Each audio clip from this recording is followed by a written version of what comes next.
we'll just get right into it. All right, everyone. Episode 5 of the Perspective Project featuring Kyle Nobach, one of my lifelong best friends. I love this man to death. We met at Oregon State. We were actually roommates. Also, shout out Andy Armstrong. He was there with us. But Kyle and I, on a serious note, like, we've been through a lot together. We've shared similar experiences. Backgrounds are somewhat similar too. And that's why this has been a long time overdue, I would say. I've had this idea of, I've talked about this with Kyle before, and then to be able to put this into action. And now we're in a place where we're just at a certain point in our lives where we've been through a lot of things. We've had similar situations, like I was saying, with our family members. We've had similar situations when we were playing college baseball and grew a lot in that period. And especially now, coming a little bit more full circle and getting a better understanding for ourselves. We're very passionate about the mental game. We're going to get into that. And I think it's something that a lot of younger athletes, older athletes, just people in general, that anyone that follows this channel, I think it's very important to hear, and it's very important to have a conversation about too. Like I said, the channel itself, as you guys know by now, it's built on vulnerability. And I think that lays the foundation for trust. And that's something that we have. I mean, again, like I was saying, Kyle is one of my best friends. I love this man to death. And so this conversation means a ton to me. I really appreciate you being on, dude. Like, I'm fired up for this, and we have a lot to talk about, and it's just going to be great for the people. Well, I'm so grateful, Z. It's been 5 years, I think, since we've lived together. Yeah, and, crazy. Where are we? Lake Oswego? Lake Oswego. In a beautiful studio. Mm-hmm. And this is episode 5. I'm just so grateful, one, to be able to have an excuse to spend X amount of time with you and just chalk it up. But first, I'm dying to hear. We had a little meditation, Zach and I, before we started the show. I'm just dying to hear about it. You tell me about that experience. Man, one, I really needed that. I think if I can put this into words, and I'll work through this. We've talked a lot about, and again, we'll get into this. We talked a lot about getting outside of your mind or outside of your body, that concept. That was huge for me. And I can tell it was huge for me because of how I feel right now and the way that my thought process is. And I already feel like I'm good navigating like this setting and even navigating a conversation, right? Looking at it like bigger picture. But now I feel like I'm very focused, I'm detailed, like it's just a calming feeling throughout my entire body. And it's the feeling of, because I was able to give up control in a sense, now I'm able to gain that control without having to really press for ideas or certain thoughts. I feel very centered internally. And that was a short amount of time. And that was something that I really needed in that moment. And I think we have all these different transitions throughout the day. And I was kind of rushing over here, just got done with a session, was in a totally different environment out on the field. And being able to come in here and have that time to be able to really just shut off and allow my mind and my body to completely immerse in this setting is exactly what I needed. But I'm able to immerse because I was able to take myself out of this setting, bigger picture, and we'll go into that, what we're talking about. But powerful, man. Like, I feel good. I hope you can feel that energy too. I think it's something that we talk about, and I know this is on video, but very, very good energy in this room right now. Yeah, and I think very good explanation, first of all.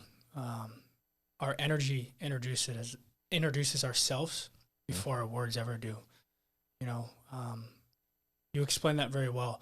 And I think a lot of the things that we're going to talk about today in terms of the mental game, there's a word that is very in-depth. I didn't know what it meant for a long time, but it's a word called ineffable. And this word means you can't explain it, you have to experience it. Yes. And this is exactly a lot of the things that we're going to talk about today in the mental game and life and living.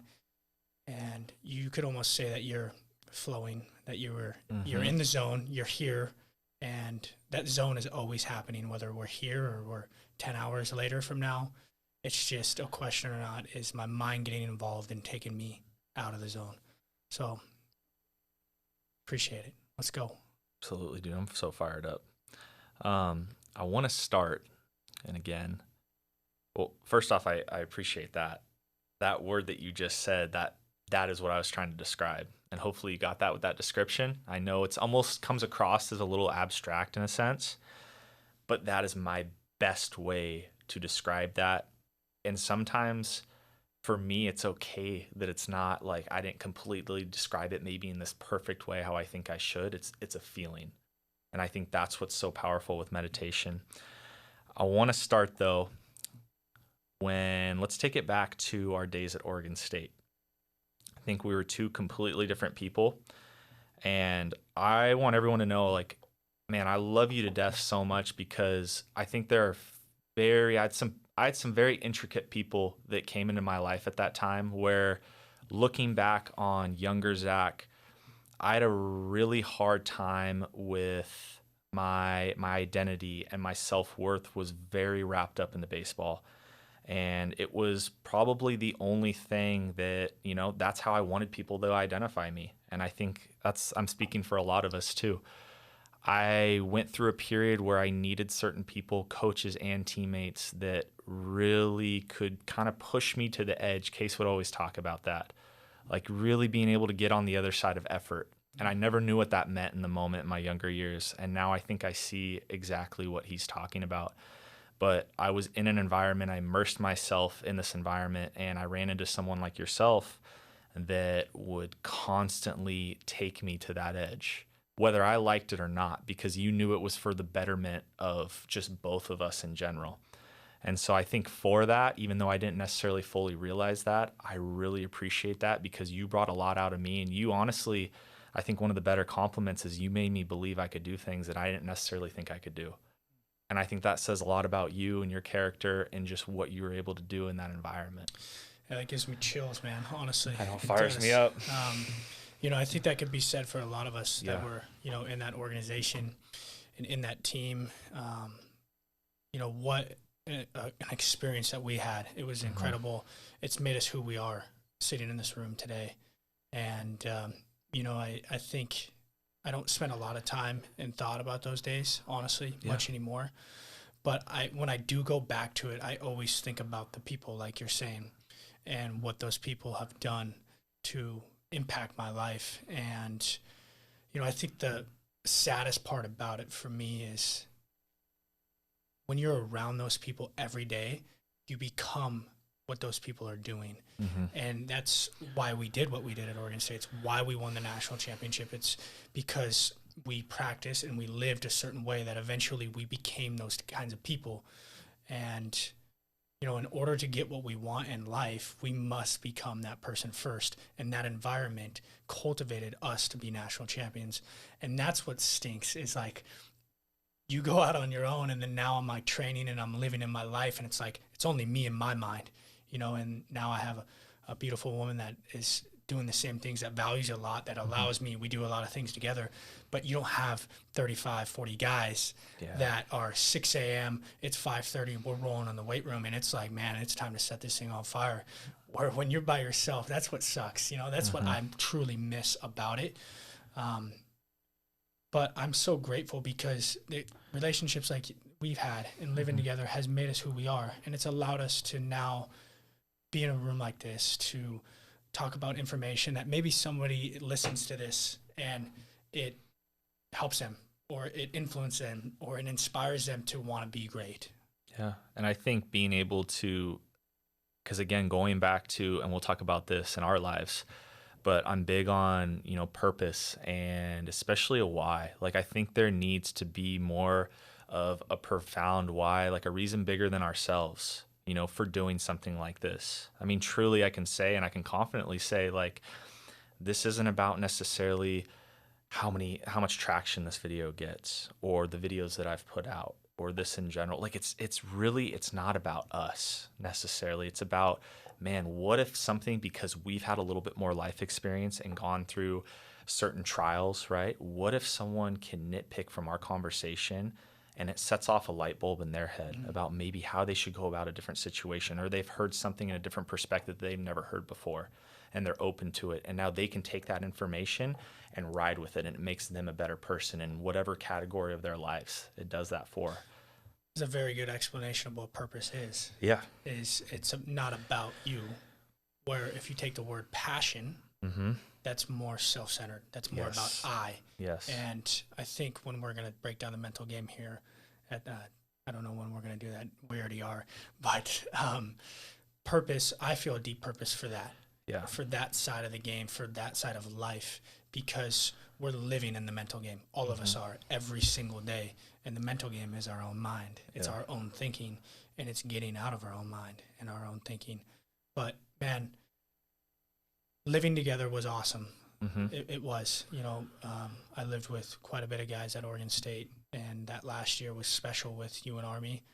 Obviously we won the national championship, and, it was different. We have all kinds of stories we could tell about things that we were doing. But, I think all three of us made each other better. We picked each other up. There was times where I was down that I needed you, that I needed Army, and that's why we were great, because we were picking each other up all the time, and that's what brothers do, and we were all brothers. Yep. And I think this idea too of going off of that, piggybacking, is you get into a situation, and like looking back, you could say, it was pretty extreme at times, like what we went through, how we went about things, like what you're saying about the weight room. I remember waking up sometimes at 4:45, right? And it's like, dude, I'm working out with you and Trev, and we got dumbbell bench today, and I'm like, I got to get after it, man. We literally thought we were SEAL Team 6. We did. We thought we were Navy SEALs. Yes. That's how we trained. Yes. And not only did we think that, we literally had Navy SEALs come train us. Yes. And that was cultivating our mindset. But granted, we weren't going out and performing those skills and actions, like incredible people that do that. But that is how we thought about it. Yeah. And that is how we trained. And that's like, more so though, when I look back, it's really not about you're doing certain exercises in the weight room. It's all about how you go about it and the effort level that's put into it. Because when like you're in the moments where you come up in a big situation, or we're deep in our postseason run, or we get to Omaha and our backs are against the wall, that's what your mind like reverts back to. And then being surrounded by other individuals that went through it with you, that are also in the same arena, it's like, that's special. That's what gives me goosebumps and gives me chills. And like when I think about the national championship is great, but honestly, Rutch said it perfect. It's a moment in time. It is. And it's so much more than that. It's really, for me, it's like, it's about what took to actually get there, and not even necessarily on the field, but it's, the early mornings in the fall when it's pitch black outside. It's doing all those little things together, the going through your injuries, right? Going through my back injury, and then being there for one another at the end of the day. It's like, that's what I look back on. It's the relationships that we were able to cultivate through that. 100%. I think some of the best memories are training that early in the morning. Yeah. You're talking about training like an absolute animal. And, obviously we had an incredible strength and conditioning coach, Absolutely. Chris Anderson. That guy went above and beyond for every single member of that team. And, it was so much more than just about the players. The players are the ones that play, and the players are the ones that make the team. But ultimately, what a lot of people might not see is how much more there is involved on the whole big wheel. Pat was leading the charge. He was our leader, but there was a whole chain of command all the way down. There was probably just as many staff and personnel as there were players. Oh yeah, and I would say now more than anyone, especially being an assistant. Kyle, by the way, he was an assistant with University of Washington, the softball team. Last 2 years. Yep, last 2 years. Awesome what he did, but you think it's hard when you're, as a player, going through what you're going through at the collegiate level, even professionally. I can argue, and having just small glimpses into that, it's probably as hard, if not harder, on the coaching side. As a player, you have to get yourself better, and you got to worry about the team, no questions about it. But as a coach, you have everybody. Yes. And so you got to learn at an exponential rate. because every single member of that team has a different experience, a different understanding about life. And so in order to coach them, one, you got to build a relationship with them. You got to connect with them. They got to trust you. And in order to do that, you got to understand a lot of different perspectives. And it's really just dealing with people is what it is. Like, no matter the job, whether it's coaching Division I softball or Division I sports, or working as a school teacher or a nurse or a police officer, you're just ultimately dealing with people. And how do we deal with people? That's an important question, is you got to get to know them. You got to connect with them. You got to really be curious about them, because most people that we meet in our lives right now in general are worried about themselves. Yeah. And if we can really do a good job of like being curious and like remembering your name, remembering things that you like to do, that builds trust and that builds a connection. And then over time, you get that person to buy into a state of mind that is unique for the average human being. That is how you really help somebody. And, I think a great question that I would ask myself all the time whenever I'd see an athlete is, how do I get this person in the most optimal state of mind? And if I can do that for every athlete that I'm with, we got a good shot of winning. Because ultimately we want to win. It pays to be a winner. Yeah. It'd be a lot different conversation if we didn't win the national championship and if we lost that thing sitting here today. Absolutely. Different feelings, different connection. We played with a lot of guys at Oregon State, and I stay in more contact with the guys that won it than the guys that didn't win it. Yeah. And I think I want to speak on the coaching piece and what you talked about. I mean, you really summed it down. I mean, connecting with people. But I think that really requires a high level of empathy. And I think that's extremely valuable. And I think it's honestly missing, especially how things have transpired in our society. I mean, you see it with kids. I know you've seen it. I've seen it. After COVID, that was a very difficult time with development, and especially socially for a lot of people. And also I would say it even created a wall to a certain extent.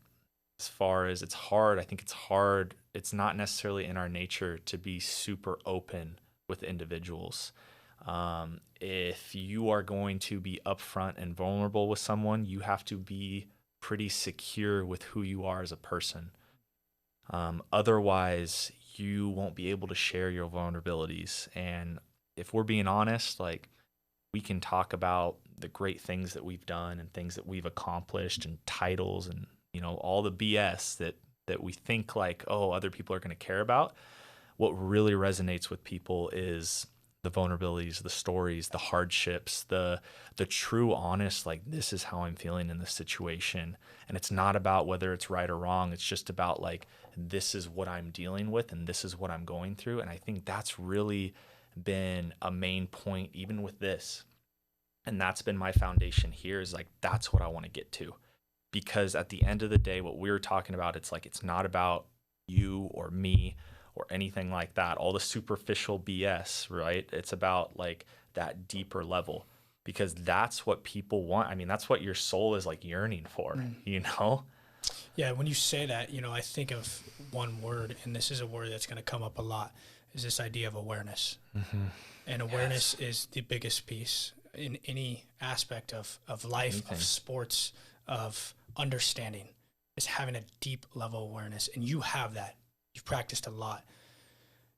The second piece is you talking about kids and young athletes. It could be professional athletes, people that struggle with their mind and understanding a lot of this information. There are drills to develop your mind and your attitude. Absolutely. And this is where the purpose of the mental side of things comes in. That's so deep, I think, for both of us, because I think we've lived it. And when we've lived it, it's experienced, we've been in it, and it's changed our lives to now where we're talking to somebody else and we're like, hey, this information that we hold, it could change your life. Yes. Like, if you buy into this information, if you live this practice, if you identify what it is that you want, you identify what your process is, you live that process every single day, you become that process. And that's who you become. And it's life-changing stuff, man. Like, you can, sure, we could say, oh, you can do what you want, or we might not have the genes to be Olympic sprinters or right. The certain things in life, but to most respects, we can obtain essentially whatever we put our mind to. And if we break down the word mindset, it's having to do with your mind, and you're setting your mind in a particular place that it can't be convinced otherwise. You're going to do it. Yes. And I think as we start to, I mean, we've already been talking about it, but mental game in general, I mean, it's an umbrella term. You and I would say, I would use the word fortunate enough to have gone down into this realm and really dug deep and been in front of people like Alan Jaeger. He's been a huge mentor for both of us, a great friend, really helped introduce us into the mental game. I would say we are lucky and fortunate enough, though, that with the skill sets that we had, we weren't first round talents. Mm-mm. So, and how hard it was in the situation and the environment that we were in at Oregon State, we needed the mental game. It wasn't a choice necessarily. This was something that if we're going to get the most out of ourselves, out of our physical abilities and mentally being locked in and being in the here and being in the now consistently, we had to do these things that we're going to talk about. And I really think about that a lot. Like, this wasn't a choice. And I think this is why hopefully viewers can feel when we talk about it, it's a feeling. It's not like I don't need to convince anyone to love the mental game like how we care about it, but we have lived this. Like, it's not something that, you know, like I was saying, like we don't need to convince anyone. It's something that has made such an impact on our lives, and now we know that, you know, this can help other people too. And I think that's why you feel really like that energy behind it. Yeah. And it means something to us. Because it's more than just sport. Yes. This is like having a better relationship with your girlfriend or your boyfriend. Yeah. This is having a better relationship with your parents. This is having a deeper understanding of who you are, of why you react to certain things, of why certain things trigger you, of that inner child that we have that lives deep in us based on our experience in our life. And, you know, all those things come up, and it especially comes up in an environment that is, you have the best players in the country. It's cutthroat, yeah. And if you don't, this is a deep term, when you master yourself, your opponent no longer matters. Yeah. And we are the opponent, our minds, ourselves. And if you can master yourself, you can essentially get to a place where you're able to control yourself at a very deep level. And speaking on Alan has, outside of Alyssa and my family, I've spent more time with him than I have probably anybody else in the last 2 years. And on Zoom calls, and essentially almost like a therapist in a way. Yeah. Of life, of how to live, of removing all this excess drama and all these things that come with living. And he's helped me build a process that's been pretty simple. And when we identify the word process simply means it's essentially I'm consumed by an action that the consequences of the action no longer matter. So, for example, baseball. Go up to the plate, right? And there's a million things you could think about. Right. You know, this guy on the mound's throwing 98 with a dirty slider. He's at Vanderbilt, whatever, yada, yada, yada. The laundry list of things go on and on and on. But in order to me have the best at-bat of my life, I need to identify what those things are that I need to be consumed by. I need to see the ball. Yep. I need to be on time. Yep. And I need to hit it. Yeah. Breathe, see the ball, on time, hit it. A, B, C, D. If I can consume my mind, that is the bridge to what Alan would say is the zone. And this idea of life management, that's the process in baseball. The process in life is simple. It's just happy and healthy. What am I doing in my life that is just making me happy and healthy? That is what I'm living every day to be. Training, breathing, reading my Bible, journaling, studying, growing, training harder than I've ever trained, putting my mind and myself in a place where I am essentially making myself as healthy as I possibly can be. And then the happiness piece, my family, connecting people. Like, it's not money. It's not buying cars or houses or having all these things. Like, happiness is people. Happiness is our relationships with people. And if we want to have a better relationship, we need to understand the mental game. Because the mental game is us. It's understanding ourselves. Yes.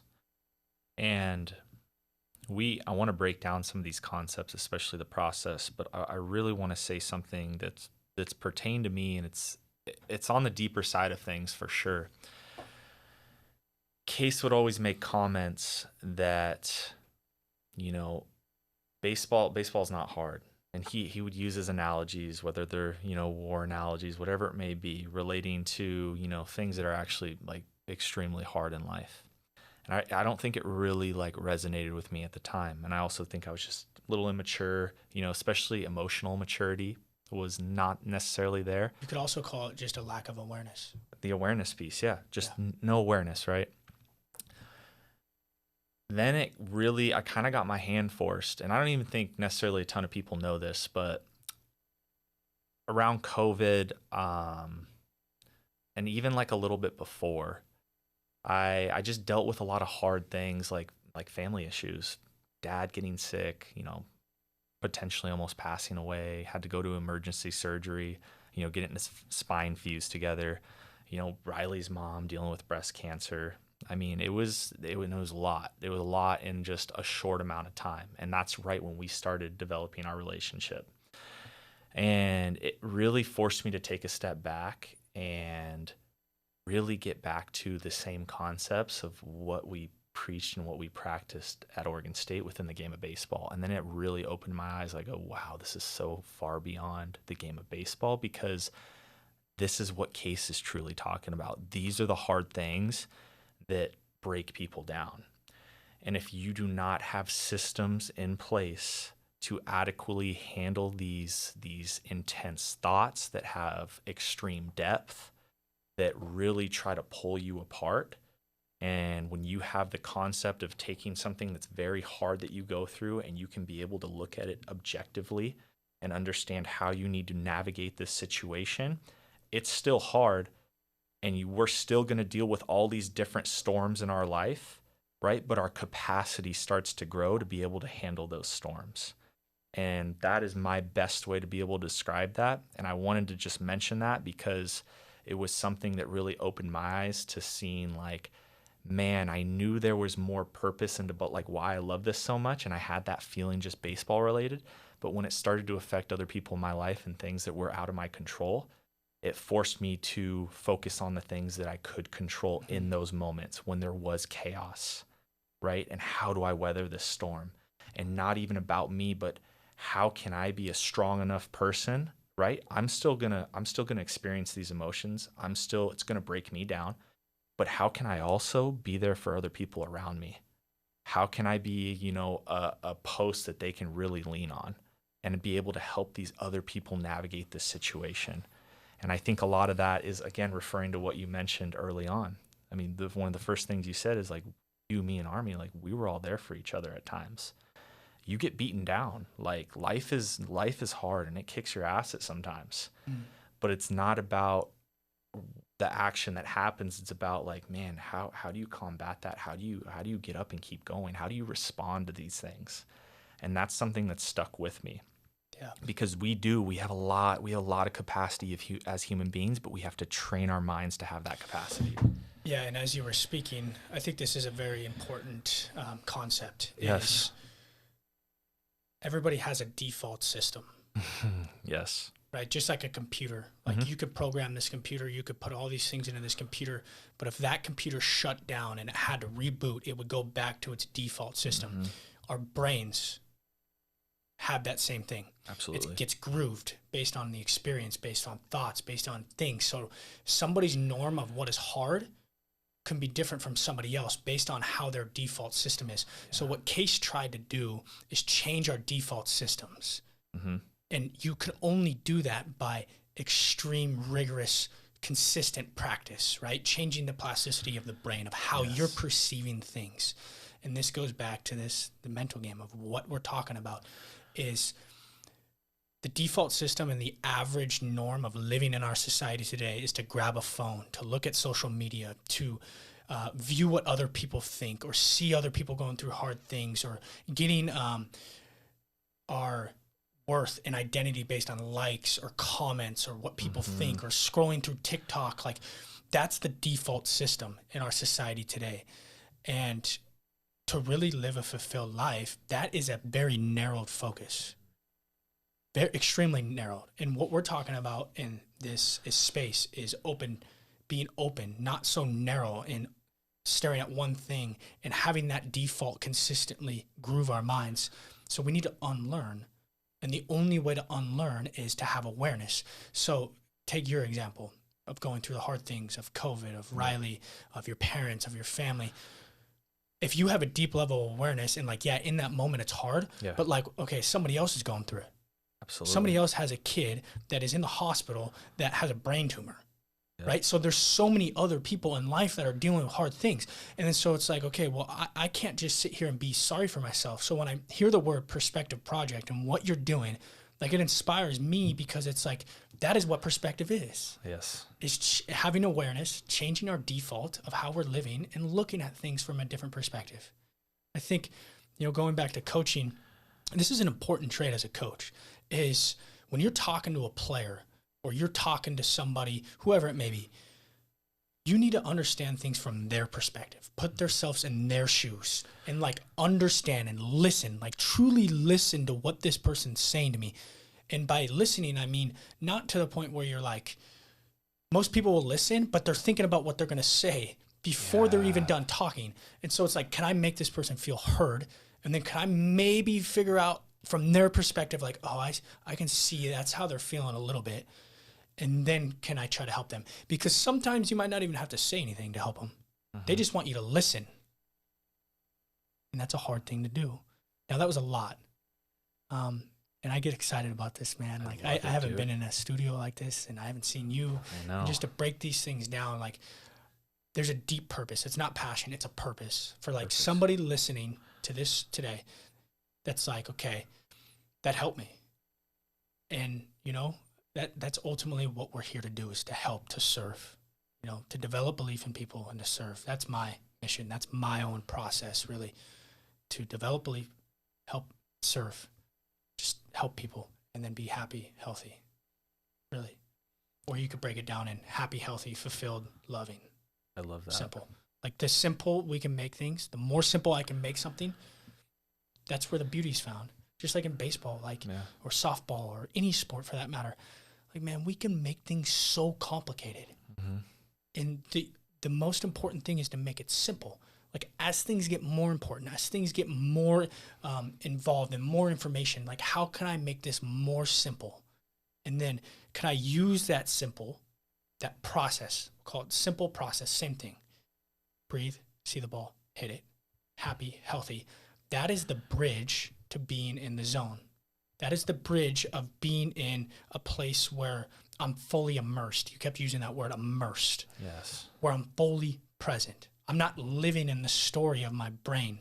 Yes. Of the past, this default wiring that I have of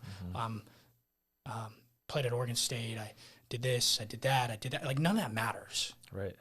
What matters is who I am and who you are in this room at this moment in time. Everything else that has come before us has made us who we are. Exactly. So this is getting deep. But when you really break it down, there's really no past or future. Life is just a continuum. It's a continued series of events. Now, what deems it past, present, or future is our own minds, is us humans. Yes. And when the mind gets involved, it wants to live in those places. And that is the default system we're talking about. So if I always practice going there every day, I'm going to get there. And then now I take an athlete and I'm bringing him in the field. I'm like, hey, Bree, see the ball and hit it. For like 16 hours of the day, he was worried about what people thought, comparing perfection, outcomes, results, all these things. And now you try to get him here to be in the process. You can't do it because you're not practicing it. You're not living it. Exactly. And the process is, Alan would always say this, and I never fully understood it until we got through the postseason, especially in Omaha, because I really did. I can say, looking back, I'm like, the thing that I'm most proud of myself is committing to the mental game, how I did that year. And the craziest thing is I didn't go about my practice even the following year how I should have. And I've talked about that before. But before I get into that, when you can commit yourself to a way of thinking and just a way of being, I would not even say thinking, it's being, right? Because it's always happening now. I was able to rewire my default because my process it wasn't, this is what's going to happen or this is what happened. It's happening now. And you do your process so much that you become your process. Yes. And you always talked about that. And that was the first time in my life that I committed so hard to something that is the only thing that I reverted back to. And now that's not to say, like, because you have a process, our mind always wants to fixate on something constantly. We always want to go and maybe we might be distracted in a certain way. And we might fixate on something sometimes, or we talk about the idea of being in a flow state, right? And when you think about one of your best games of your life, it was easy. The ball seemed like it was moving in slow motion, like you were in control, or this idea of being in control without pressing, right? You're giving up control to be in control, but we're in this flow state. You can get there more times than not, more often, if you can go to your process consistently, if you can become your process, because that is the only thing that matters. You can have a negative thought. You can have a positive thought. Thoughts aren't facts. Just because you have certain thoughts, that doesn't mean they're going to come true. And I think that's a misconception with people, but a lot of athletes. I remember just because I thought, I used to get a negative thought. It's like, oh man, well, this is going to happen. And it's complete BS. That is your mind trying to play tricks on you. This is what we're talking about. That situation is why you need to have a process, why you need to meditate. Because why do we meditate? Well, we meditate for mind and body awareness, to build awareness. Exactly. Without awareness, what you were saying, that is the most important piece solely. But you have to put yourself and you have to train yourself accordingly. Our minds, they don't just default to that. That's correct. Because of a lot of it is evolutionary. We have a fight or flight response. We used to make decisions thousands of years ago, and it was life or death. So this is why we think the way that we do. And when you can start to understand that, well, of course, it's not those same situations, but it is in a sense, because that's how our mind thinks about it. So you have to train accordingly, which is what you're talking about. 100%. I think to give somebody that's listening some language, the process versus drama. Yes. This is a huge, simple way we could explain I love this. it. The process is, I'm so consumed by this action that the consequences of the action no longer matter. Drama is everything else. It's all the variables. So it's the constants versus the variables. The constant is staying in my process. The variables is the drama. And drama is like sugar. It's addictive. And you want it, you want it, you want it. You want to focus on things that like don't matter, or what people think, or outcomes. Like that is what my brain wants to go to. And I got to train myself to live in the process. Identify the process, know the process, trust the process, live the process, and eventually you become the process. Absolutely. And, that is said for baseball, softball, sports, life. If I'm a nurse, if I'm a firefighter, anybody living, the whole point of what we're trying to do, when you break down the mental game in the simplest form, is get myself to a place where I'm not thinking. Yes. And it's just happening. It's pure instinct. It's natural.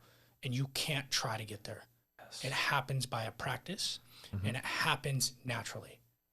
And I'm in it right now, in this room, talking on this mic. And you are too. I can feel it. There's a lot going on outside of here, but I'm fully in this room. And I'm listening. I'm immersed. I'm enjoying. I'm present. It's fun. I enjoy talking about things like this. And when you're not in it, it takes so much your energy. It's so draining. And this brings up an idea that our energy is like money. Yeah. That every day we're investing our energy into people, into thoughts, into things. And if you invest that properly, it will come back to you. But if you don't, if you're investing into bad things, bad thoughts, bad people, bad environments, it's going to drain you. And this is where something I didn't really understand for a long time, but this idea of the term big league came up. And, spending time around a lot of guys, I haven't seen Rutch, or I've seen Madrigal a little bit, and I've talked to Trev, and, You know, a lot of these guys that are professional athletes, just spending time around high-level athletes. The term big league, it isn't that they don't care about you. It's they need to put their energy into their process, to the things that are going to help them. And that's a deep level of awareness that your average listener might be like, well, that's just rude. But like, you have no idea what that person goes through and how many people are trying to grab and pull their attention away from the process. That's their livelihood. Yeah. That's the same thing for anybody else who's living. You know, it's just not to that magnitude. They're not under the scope of everybody always depicting how they're living or playing. Don't matter. And I think going off what you say, and I think it's a great point, and even have a story to go with it, is we like to see some of our favorite professional athletes, or maybe anyone that's very high level in their field, and they come across the term that you were saying, big league, right? Or maybe they come across standoffish in a certain way, or whatever it may be. We have to understand we need to take a step back and put ourselves in their shoes. And we want to come up with solutions or reasons why someone reacts a certain way, when we need to look at the situation more objectively before we want to go and judge someone for why they're responding a certain way, because more times than not, you don't know the full story. That's correct. You don't know the situation right. And what you were saying is the idea of conserving your energy in that sense. And what you tell me, like your process, you said with life, right? And, you know, the individuals that you really want to invest in and spend your time around, like your circle's small, my circle's small. Mm-hmm. That is okay, because we start to take a step away from our ego. We think that we need validation from all these different people, whoever it may be, when really it's like, again, those are just short, that's addictive. They're short dopamine hits that aren't long lasting, right? It's not that earned dopamine. And I think that's a very powerful concept, especially for some younger listeners too. So pertaining it to our sport, kind of what we're talking about, because we're talking about it on a deeper level. Yeah. Looking at your stats, what coaches are in the stands, what uniform am I wearing? Do I like this uniform? Who are we playing? I do really good against this team, or I don't do good against this team. The surface that we're playing on. All these things, the problem with when we're worried about things that are outside of our control is more times than not, it's never just one thing. It's a snowball effect with it, because that is how our mind works. And the minute you feed, if you have short dopamine hits like that aren't long lasting, well, if you want to continue to have that feeling, you need more and more of them, hence the snowball effect. Yeah, you said that about younger listeners. I think this is an important point is, you know, as a kid, personally, I didn't really understand this. No. And who I am and who you are right now is who we become in the process. Absolutely. Like, we've become this person over time.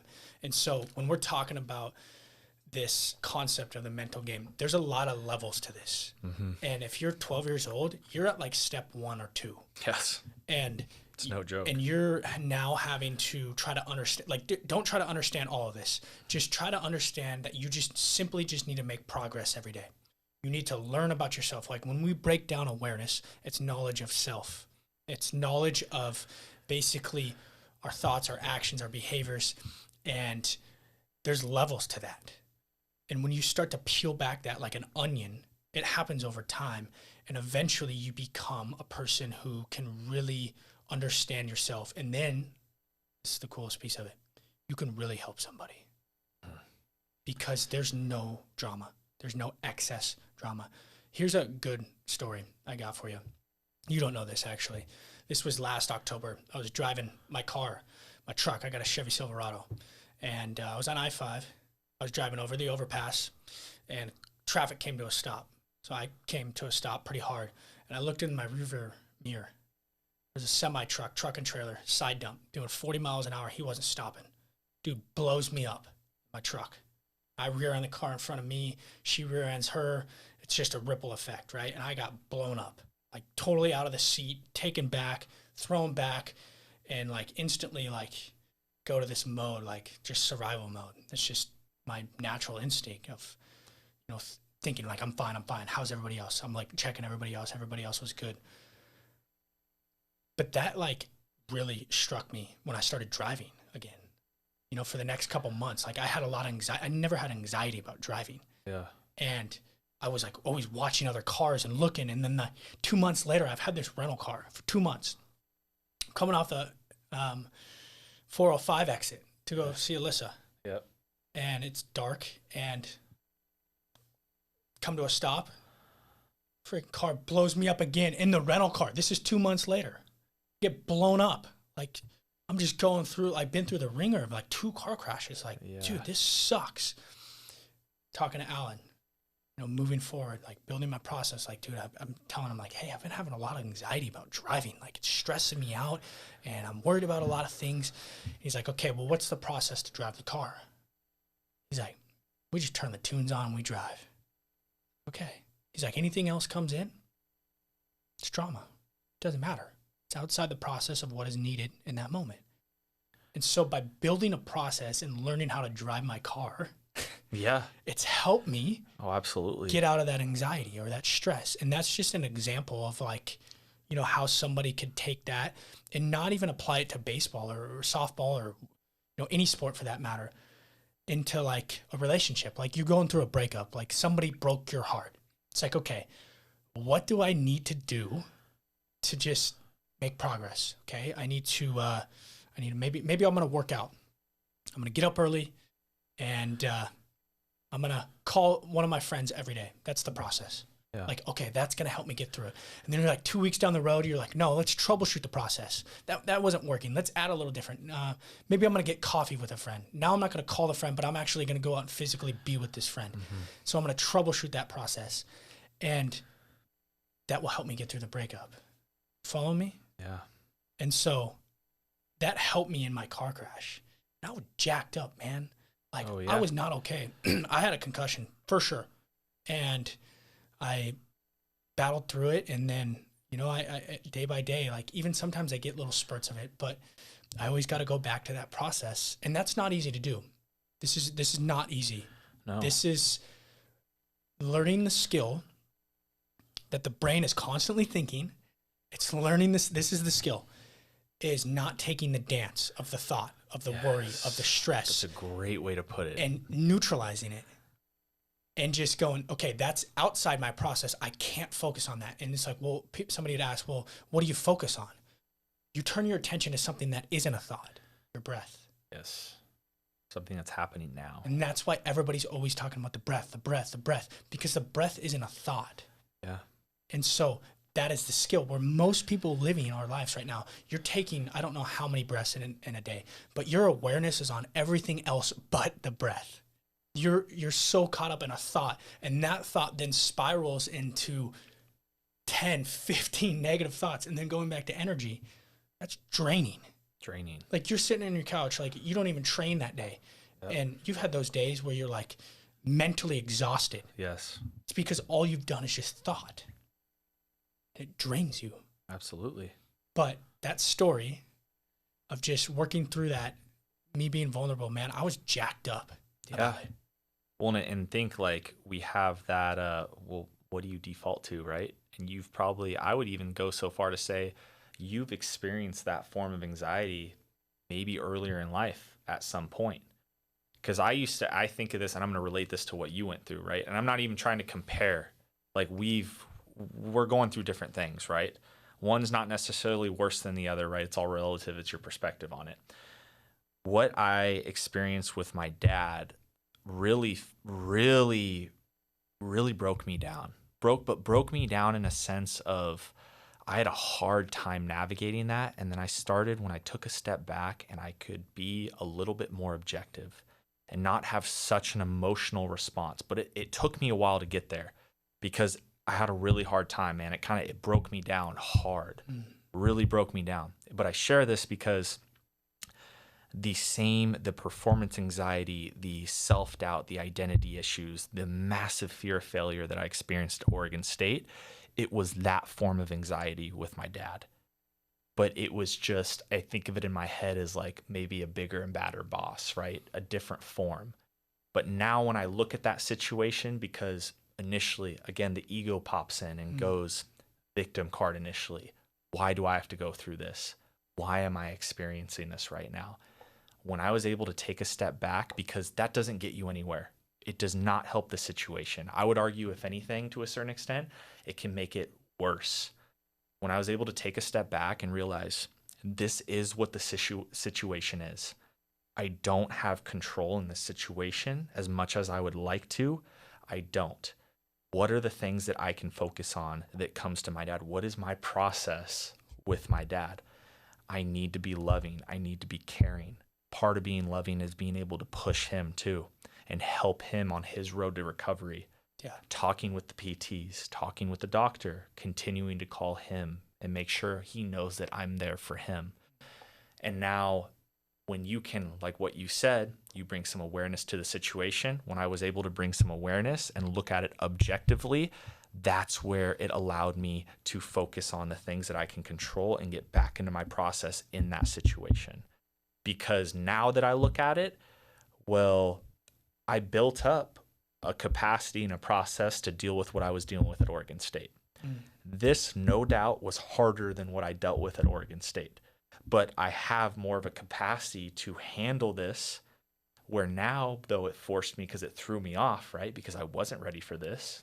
Of course, life happens and some things that come up unexpectedly, but it forced me to get back to the root of how I dealt with it in the first place. And I wanted to say that because your car situation, like, one, I appreciate you sharing that, but it's funny because it's not funny, but you say it out loud, right? And it's like, well, man, why am I feeling like this? Why am I going through this? And then it even brings me to my next point. When we can go back and forth and we share our vulnerabilities and we share the things that bring us anxiety in our life, like, this is how this helps your own internal process. When you can voice how you're feeling and be objective with what's going on in your life, but not only say it to yourself, because if we just internalize everything, our mind has a funny way of being able to jumble things around.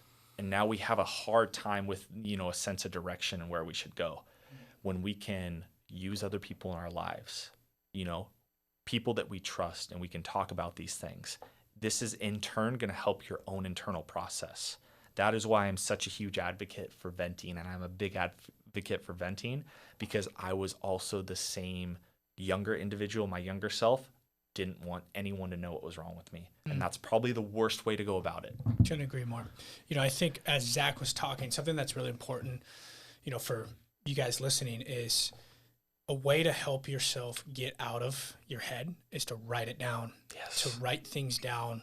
Why am I worried about this? For example, with the car. Yeah. I would say, I'm worried about somebody hitting me again. Maybe I was worried about my truck or having to pay money. Like, the list could go on and on and on about what I was worried about. But when you write it down, you're getting it out of your head. You're getting it out of your mind. And now you're looking at it on paper. And it's just a better way to deal with it. The second piece would be, there should be at least maybe 5 people in your life that are mentors. People that you can call and be vulnerable with and talk about real things, like with no limits, about how you're feeling. And if you can get to that place, you will excel in whatever you're doing, because you're able to consistently get clear and empty. You're emptying yourself in your mind. And that is the goal, is to be in this life of not no thought, but of just not engaging and in control of like what I'm engaging in. Because the opposite of emptiness is fullness, full of anxiety and fear and stress and doubt and worry. And that sucks to live there. Sorry, go ahead, keep going. You have a practice, you live, right? Breathing, journaling, mentorship. I believe in God. It's a form of it. Working out. The idea is to have things that help you get out of your mind, out of your story, out of your default. And I believe working out, training is one of the most important things, because it sucks. Half the time you're working out, your brain is sitting there telling you like, dude, I don't want to do this. Yes. That voice in your head is trying to be, you think it's your friend and you're trying to be friends with it. And it's like, that is the greatest form, one of them, of getting out of your head and getting out of your mind. Yeah. But we talked about a lot here. And I appreciate you being vulnerable because it's hard to be vulnerable. Absolutely. And why? Why is it? It's because your ego, it's that voice in your head. I think what you were just talking about is wants to tell you, well, are you sure you want to say this right now? Are you sure you kind of want to get out on the edge and share something about yourself? Because it might make me look bad. Might make me look bad, but it might make me look bad. But that's what I'm thinking. That's what my ego's telling me.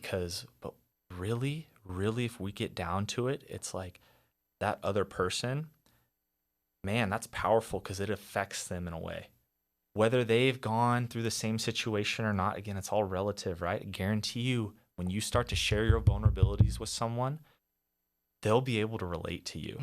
That's where the depth of conversation starts to happen. And then that's where you actually get somewhere. And the opposite of not being vulnerable and not practicing and being in control and regulating yourself is having a lot of unresolved trauma and emotional hurt that now when you talk to somebody else, you're projecting that onto them. Where if you can sift through it and work through it, you're clear. Well, and it allows you to be present and listen and be vulnerable and build a deep connection with somebody. Yeah. And if my end goal and one of my points that I want to accomplish in my life with anything that I do is I want to help as many people as I can on earth before I leave this earth in a physical form. Sure. Right? In order to do that, what we're talking about is I have to work through the things that I have dealt with, those traumas. Because if you can't be fully secure with who you are as a person and really understand how you operate, have a deep level of awareness, you don't have the capacity to help other people to the intent that you want to. And I think that is a major misconception. If you want to help other people in your life, then you have to work through the things that you've really suffered with. And the minute that I understood that, because I wanted to shy away for a long time, I used to think in college with the performance anxiety, it was, well, maybe I just need to work harder. That wasn't it. I worked my ass off just like everyone else. Maybe I need to, well, it's a mentality piece. Well, okay, but it's deeper than that. Then I started to think about it. Well, I'm insecure with who I am. My self-worth and my identity is wrapped up in the game of baseball. I want to only identify with this. I didn't take steps outside of what I was doing to really grow my relationships and understand deep-rooted with me, why do I react and respond to certain tones or certain language, things of that nature. That was and then a fear of failure, of course, but the fear of failure because of I sought validation from so many other people. I wanted to do it for other people and not even necessarily like myself to a certain extent. And that's the real reason. This is a really deep topic. Yeah. Because the security piece, the identity piece, man, I've been through that piece of playing baseball your whole life and then you no longer play it. Oh, gosh. And I think this is crucial. When you hear the term, like, let's say job security, right? Like somebody says, okay, you have job security. Well, I find that like baloney. Yeah. Security in who you are, that is secure. Yes. Because let's use my life, for example. I'll be vulnerable. I don't have a job right now. I lost my job. Yeah. But I'm able to sustain who I am because I know who I am. Yeah. Like I'm okay. Like you can take anything away from me in my life and I'm going to be okay because I know who I am. And that's the deepest place that we can get to. And it's hard. Like you take a kid that's played baseball or softball their whole life and that's all they've ever done. They no longer have it. Now they got to go navigate the world and they're broken. They're struggling. They're on a path that they can't figure out where that is. But when you commit to this stuff that we're talking about today and you live it and you become it, I can do whatever I set my mind to. Yes. I know that to be a fact. If I wanted to go climb Mount Everest, I could do it. I'd figure it out. Some form or some matter. Just like training to be a fireman. I've been doing that for months and I will eventually become that. And in order to get what you want, this is huge for our listeners today, I think. In order to get what you want, you must become the person first. Just like Jay Johnson said when LSU just won the national championship this year in his interview. He said these guys were ever These guys were national champions before they ever were national champions. They were national champions every day in how they worked, how they lived their life. That's how we need to live. Yeah. If you want to get what you want, you want to be secure in who you are, you gotta live your life in accordance to what you believe, to what you value. And when you do that long enough, it doesn't matter if you have a job, you lose a family member. It sucks. Don't get me wrong. It's really freaking hard to go through that stuff. But you're secure and you're able to take a step back, detach, and root yourself in what you value. Powerful. I love that. It makes a lot of sense. It's something, and I'm just like sitting with that for a second. It's deep, man. It's very deep. And it sucks. Like, most people would have a hard time sitting here talking like that. Yeah. Where my mission is simple: happy, healthy, develop, belief, and serve. Like, that's all it is. Whether that's coaching at the University of Washington, whether that's coaching a 12-year-old kid, whether that's saving somebody out of a building that's burning. Yeah. It doesn't matter, because I know who I am. Yeah. And my purpose is deeper than what I'm tied to, right? And there's so many variables that come with it. Like, sure, like, yeah, everybody wants to make money. Yep. Like, don't get me wrong, everybody wants to make money. But when you break it down, to make money, you're literally in service to somebody else. So if you want to make more money, you need to up your service, the service that you're bringing to somebody else. If you can do that, they'll pay you a lot of money. Yes. That's all it is. It's serving other people. Yes. And having value and bringing value to other people, and they pay you for that. And then you turn around and take the money that you make and you go spend that money elsewhere to entertain and do it on the things you want. It's a crazy thing. It really is. Well, it's not the end of the world. And what you were saying, the Everest comment, for example, or the sole idea of, if I really set my mind to this and I have some conviction and I truly believe I can do something, I like your chances. And this has nothing to do with like, okay, well, I need to prepare for this for a certain extent. A lot of things start like what you were saying with being a national championship and the Jay Johnson quote, right? It gives me a similar feel for what we did. We were national champions, how we went through fall practice and the early morning weight room sessions. We were national champions in every setting that we went into. We got to a point where we got the result that we wanted, of course, but it's how we carried ourselves. It's how we went about it. It's the belief that I had when I was in the box and when I was playing the game that no one was fucking better than I was. And that's an internal feeling. The biggest piece, and I get kids that ask me, and I had a really talented kid. He has a bright future in the game. And he goes, and this, again, I'm saying this isn't about me. This has nothing to do with me. This is solely on this individual and exactly what we're talking about. He goes, Zach, you think I can be a first round pick? And I looked him dead in the eyes and I go, doesn't really give a shit like what I say. Do you believe you can be a first round pick? And that's the only fucking thing that matters in this. It's true. And then that was the end of our conversation, because it starts with, if you do not have the belief that you can do that, whatever you set out to do, like truly, it's all irrelevant. People that do great things, it's because they believe they can do great things. It's true. And then on top of that, they immerse themselves in that environment and that way of thinking to obtain the goal that they want to. And it really is that simple. But how do you, okay, now the piece of, I think there's a middle ground in there. Well, how do you go about it? This isn't a sexy process. This is not glitz and glam. And sure, there's some intangible things in certain aspects of life.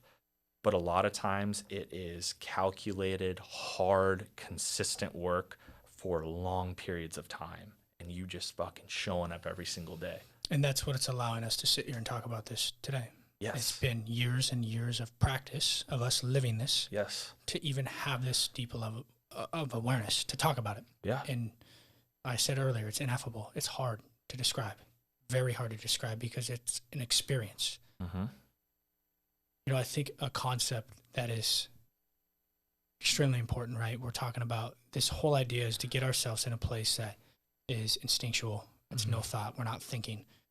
Best players in the world can do that at the highest levels. An analogy that Alan uses that's super deep talks about the sun and the sun radiating energy into Earth.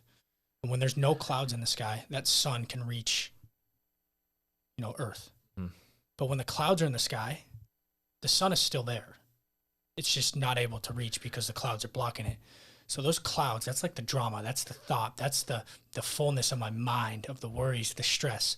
And so when I am really good at practicing myself and mastering myself, I can get myself clear to where there's no sun and that zone is there. Now here's the kicker. When the drama's there or it's clear, the zone is always happening. The zone is always happening, meaning, am I thinking about something that is taking me out of the zone? It's always happening. Just like this moment, it's always happening. Yes. And that's deep. And we've talked a lot today, Z. And I think, as I move forward in my life, coaching individuals and people, still staying in coaching, like no questions about it, man. I will coach people until the day I die, maybe just not attached to a university. I think the biggest piece is we got to make it simple. Yes. And we got to give them the simplest thing possible. So simplicity of it is, what is it that you want? Mm-hmm. Identify the process of what you're going to do to do it. Yes. And then you got to ask yourself deeply, why do I want to do this? And when those three are clear, and you can identify those, because you're going to commit to those three things, and then 3 months later, that feeling is going to leave you. And it's going to suck, and you're not going to want to do it. No. But that is what commitment is. Commitment is doing what you said you were going to do long after that mood you set in has left. That's an Inky Johnson quote. And it couldn't be more true. Identify what it is that you want. Build the process, what you're going to do to get it. Why are you doing it? Yes. And to even add on to that, and the why piece, I think is so important and something that I constantly remind myself of. And the best part about the why piece is I highly suggest that why, to a certain extent, should be bigger than yourself. Should be, because at the end of the day, I'm a firm believer, and I know this can be different, but I'm a firm believer that my why behind why I'm doing something, it can't just be about me, because it's never just about me. And I know what kind of gets a fire under my ass at the end of the day is like, when you can help people and you can help people believe they can do something they didn't think they could do. I mean, that's my favorite part about coaching, what you're talking about. This has nothing to do with the sport of baseball, with what athletes I'm coaching.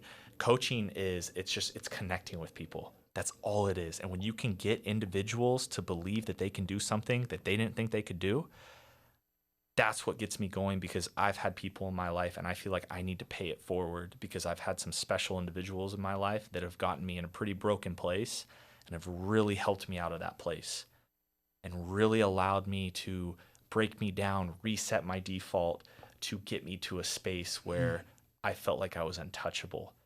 And it's not a physical thing when I say untouchable, it's in my mind. It's because I convinced myself that I can do this at an extremely high level and no one else is going to get in my way, because they haven't done the things for me to get to this point. They haven't done them like I have. Yeah, and the kicker, you said it best right there at the end, is you've practiced it so much that you become it. You become it, yes. And you, like, don't get me wrong, like everything we're talking about, nothing will ever replace doing the work. Yeah. You must do the work. There is no questions about it. Yep, you have to. But the process of doing the work, this is part of the process. And there's multiple pieces in it. There's the mind, there's the body, and the skill. And when you combine all three of these and you're doing it at a high level for an extended period of time, like you said, that is how you become a force that is, it's hard to beat. But the hard part is you get injured or something comes into your life or something happens, and like you have so many other things that are going on. Before I lose my train of thought on this, I do this all the time. I want you to try this. Anybody that's listening, it could be at the food mart, it could be in the park. The next time, like you talk to somebody, like really talk to them. Yes. Like ask them their name. and ask them something about their life and like be very curious about them and just watch what happens. They'll almost look at you like, are you nuts? Like what is this person doing? Because that's not the norm today. Nope. The second piece I was going to say is like, I'll be in the park, right? See a kid throwing a ball or kicking a soccer ball. And going back to what you said about, just people make an influence. Like, I don't care if it's a kid in the park or if it's, I'm in China and I met a kid or wherever. Like, I want to see if I can like inspire this kid. Yes. Like, hey kid, I bet you can't kick it through that goalpost over there. Yeah. But hey, what do you want to do when you grow up? To be a 6-year-old kid and he has no idea who I am. And then he's looking at me like, oh, this guy's asking me. And you never know. Like, that interaction could change that kid's life forever. And who knows? You never know. Little things are big things. I think what you're saying. It's just in the universe that we live in and how we go about things. That's really funny you say that because I have this conversation and I feel like I do make an effort to, when I go to a convenience store, if I need to pick up something, right? It amazes me and it saddens me at the end of the day how many people I've asked, man, like, how are you doing? How's your day going? And the amount of people I hear, well, I'm just trying to get to Friday, or got a couple hours left. I got an hour left on my shift, whatever it may be. And I know this isn't for everyone. There's something that hurts for that individual inside and deeply bothers me. And I know that, like, we just so happen to be in a realm where this is something that really means, and gives us a ton of purpose. And I'm not saying whatever your job is, you have to have like necessarily a ton of purpose in that. It's okay to have a job that's a job that really supports your family, that plays in to maybe part of your why, right? For me personally, though, I don't like the idea, and we mentioned this is before we started talking, and I think it's something great that we can sort of end on, is the idea of there's people that are very numb in this world, and then there's people who go through life that feel an array of different emotions. When you go through something that is extremely difficult, or you're going down a path that really challenges you and hard, and you quite don't know, there's a insecurity in the sense of like, man, can I get through this? You are doing the right thing. This is your mind and your ego trying to trick you into thinking that you can't do something.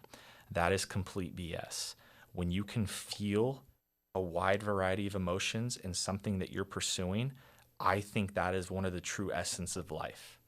And it's powerful for me. It's better to feel something than to be numb and to feel nothing at all as you go through your day-to-day life. And that just fires me up. It's powerful. I had to say that, and I know we talked about that a little bit, but I wanted to hear your thoughts on that. Because I think about that a lot, and I get a lot of answers that kind of throw me off, and that's fine. Everyone's in control of their own life, but if we're really thinking about it and how I want to go about my life, I never want to be in a situation where I say something like that, because if I get to that point, it can happen. We all go through transitions in our life. That's where I want to do something new. There's something more for me. Sure, yeah, and I think anybody who listens to this, I don't really know who listens, but everybody in this world is different. Yes. They have different experiences. They have different upbringings. They have different things that have happened to them in their life. And you're not a bad person for that. I think this is a good concept to leave on, is you're not a bad person for having a thought that's negative. It could be a deep negative thought. Yep. Like, you're not a bad person. We're talking about this, and it's not like we're just finding Danny rolling down the street and we're just awesome. Right. Like, dude, I struggle my ass off. Absolutely. And what we're talking about today is my life's practice. Yeah. I live this because I want to put myself in the most optimal state of mind I possibly can in all situations. And this is about other people. Knowing you're not a bad person. Knowing that you have a different experience. And it's not easy for the average person maybe to understand a lot of this, because we have lived in a deep, deep state of this. And that is partly why I feel a deep purpose to share, because it could help. If it helps one person, like, dude, we did our job. Like, this wasn't about us coming here to talk about Oregon State and we won national championships and we're this and we're that and we're this. It's like, no, this was important for me today, and I was fired up for this. Absolutely. Because I knew somebody was going to benefit from this, listening to this. Somebody's going to text me in 3 weeks, 4 weeks, be like, hey, that helped me, man. You know? And I appreciate just spending time with you, one. And two, I think you can reach out to either of us. Like, we're both in this space of helping people, you know, and it doesn't matter how old you are. No. It doesn't matter. You could be a professional athlete. You could be anybody. Like, I believe this information could help anybody in the world. Mm-hmm. Brother, I appreciate your time, of course. I know this went a little bit long today. We might need a part 2. I know. We didn't even have a script. That's what I'm saying. There was no script. We just go into it. That's why we meditate before. Yeah. No, but really, I appreciate your time, brother. You're one of my best friends. I love you to death. We've been through a lot together. It's extremely fulfilling for me to be able to come like a little bit more full circle with this and be able to have a sit down and talk about these things that we've lived really at the end of the day. And guys, understand, like, this is not some BS. Like what Kyle just said, this isn't scripted. This is us getting into a room, sharing our experiences. Now, the only difference is we've lived it, and I would like to think that we have a better way of being able to describe these things on a scale that is simplified. There's some depth to these concepts, but again, if you can't break it down to a younger kid, right? You're probably going about it the wrong way. Things that have a lot of depth that you can explain in a simple form, that's how you can really help people. Yeah. And where do you start? Tomorrow. Because I'm going to wake up and I'm going to work out in the morning, and my brain's going to be like, I don't want to work out. Don't want to. And I'm going to freaking hammer down, and we're going to get after it. I love it. Well, brother, I appreciate you. Thank you so much for this. Thank you so much for your time. I love you to death, and hopefully another conversation to come. Hey, lastly, go Beefs. Go Beefs, baby. I love it.